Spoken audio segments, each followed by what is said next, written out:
Hello friends, आप लोग कैसे हैं? उम्मीद करते हैं आप लोग ठीक होंगे, आप लोग हेल्दी होंगे।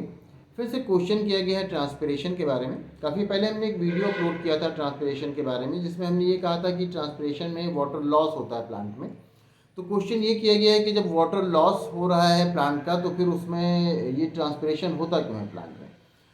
तो ट्रांसपिरेशन क्या होता है, सबसे पहले तो हम ये समझ लेते हैं कि जो प्लांट होता है उसकी रूट सॉइल में लगी हुई होती हैं और वो सॉइल से वाटर को एब्जॉर्ब करती हैं और वो लीफ तक के पहुंचाती हैं स्टेम के थ्रू। वो लीफ तक के पहुंचाते हैं। जो रूट होता है वो वाटर को एब्जॉर्ब करता है और उस वाटर को स्टेम के थ्रू लीफ तक के पहुंचाता है। और लीफ में स्टोमेटा पाए जाते हैं। स्टोमेटा मतलब छोटे छोटे पोर्स पाए जाते हैं। तो उन्हीं पोर्स के थ्रू वाटर वेपर बन के बाहर निकल जाता है।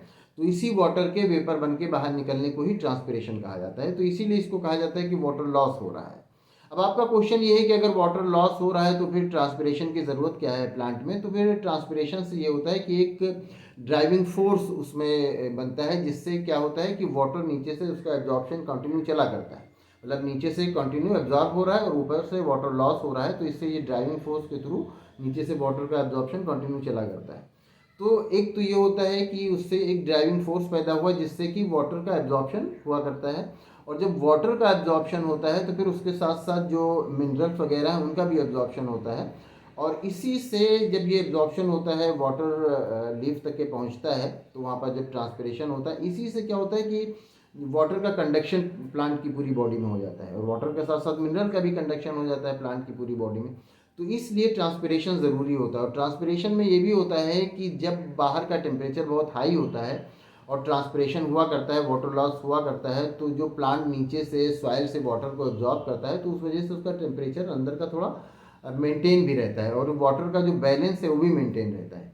और ट्रांसपिरेशन से ये भी होता है कि जो ऑस्मोसिस होता है वो भी बैलेंस रहता है। तो इससे जो सेल्स होते हैं, प्लांट के जो सेल्स होते हैं, वो रिजिड कंडीशन में होते हैं। तो इसीलिए जो ट्रांसपिरेशन है उसमें वाटर लॉस तो ज़रूर हो रहा है, लेकिन ट्रांसपिरेशन ज़रूरी भी होता है प्लांट के लिए। इसीलिए ट्रांसपिरेशन को नेसेसरी एविल कहा जाता है। मतलब ये कि ज़रूरी बुराई है तो प्लांट के लिए एक नेगेटिव इस तरह से कि वो उसमें वाटर लॉस हो रहा है, लेकिन ये ज़रूरी भी है। ये वाटर लॉस ये ट्रांसपिरेशन प्लांट के लिए ज़रूरी भी होता है उसकी लाइफ के लिए। तो जो आपने क्वेश्चन किया है कि ये अगर ट्रांसपिरेशन में वाटर लॉस होता है तो फिर ये ट्रांसपिरेशन प्लांट में होता क्यों है, तो उम्मीद करते हैं आपको आपके क्वेश्चन का आंसर मिल गया होगा। अगर इसमें किसी तरह का कोई कन्फ्यूज़न है या कोई क्वेश्चन है तो आप पूछ सकते हैं। Thank you.